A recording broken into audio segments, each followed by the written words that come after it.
A climate change catastrophe in Pakistan.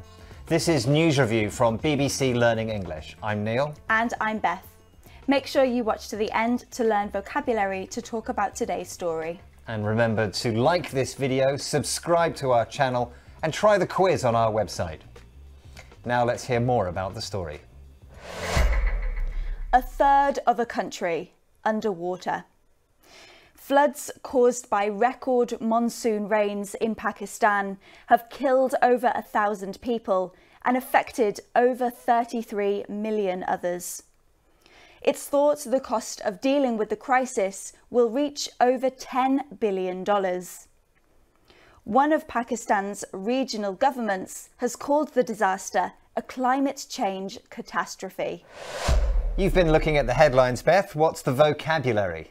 We have on steroids, swamped, and hallmarks. This is News Review from BBC Learning English.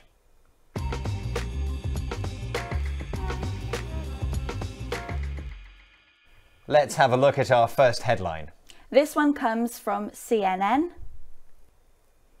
Pakistan floods caused by monsoon on steroids, says UN chief in urgent appeal. And so the meaning of this headline is that the United Nations chief, now chief is a word often used in newspaper headlines to mean the head of an organisation, he has described this monsoon as on steroids, and that's the expression we're looking at today, on steroids. And you hear the word steroids often used to talk about cheating in sports. Steroids are used by sports people illegally to gain an unfair advantage, basically to make themselves stronger than they can naturally become themselves, a more powerful version of themselves, really.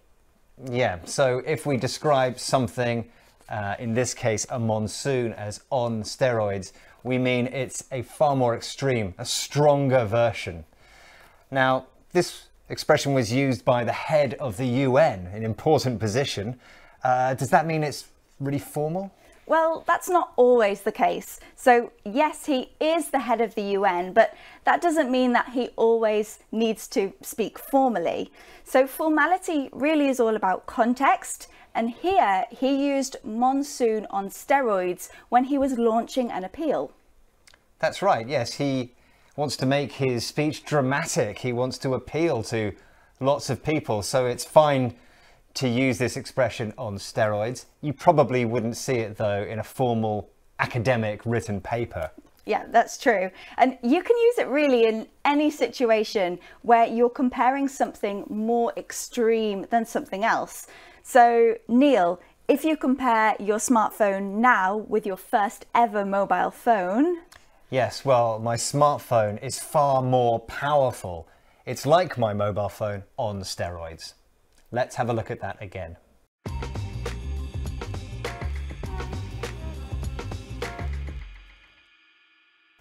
Let's look at our next headline. This one comes from the Times of Israel. A third of Pakistan is underwater as tens of millions swamped by deadly floods.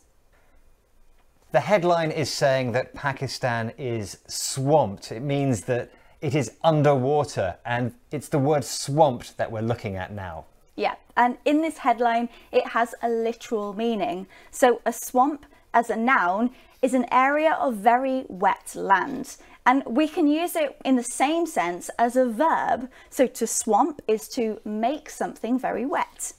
Yes, and so Pakistan has literally been swamped.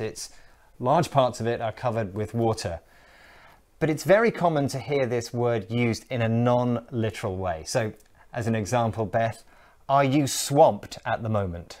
Now, this may sound really not that important compared to what's happening in Pakistan at the moment, but we do use swamped in this way to talk about having too much work to do. So, in answer to your question, Neil, last week I had to finish a project and yeah, I was really busy. I was swamped. Yeah, okay, so there's the sense that there's too much to do. Also that it's about to get even worse, and that it's very difficult to cope. There's another expression with a similar meaning. To be snowed under. To be snowed under by work. Yes, and we very often use this as well with students. If they have their exams, they have to study a lot, so they might be snowed under. Let's take a look at that again.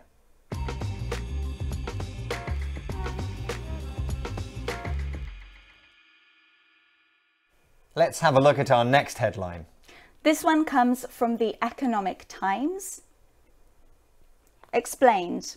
Why Pakistan's fatal flooding has hallmarks of warming. And we are looking at the word hallmarks. The headline is saying that these floods have the hallmarks of global warming. And it's the second part of the word hallmarks. We're interested in marks. Yeah, so marks are symbols, and literally a hallmark is a symbol on precious metal like silver or gold. But we don't often use the word hallmarks in this literal way. We use it in a non-literal way. Yes, that's right. So if we say that something has the hallmarks of something, then it means it has a typical feature of it. So here in the headline, we're saying that flooding has the hallmarks or is typical of climate change. And there are two main ways of using this word hallmarks in the expression: to have the hallmarks of something or to bear the hallmarks of something, and they're the same. So a further example could be that a bank robbery has the hallmarks of organised crime. It's typical of that type of crime. Or we could say news review bears the hallmarks of a BBC Learning English programme. Let's have a look at that again.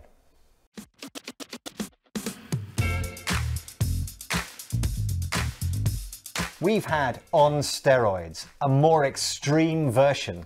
Swamped, suddenly filled with water, often used to mean too much work. And hallmarks, has the typical signs of something. Don't forget, there is a quiz on our website at bbclearningenglish.com. Thank you for joining us, and goodbye. Bye.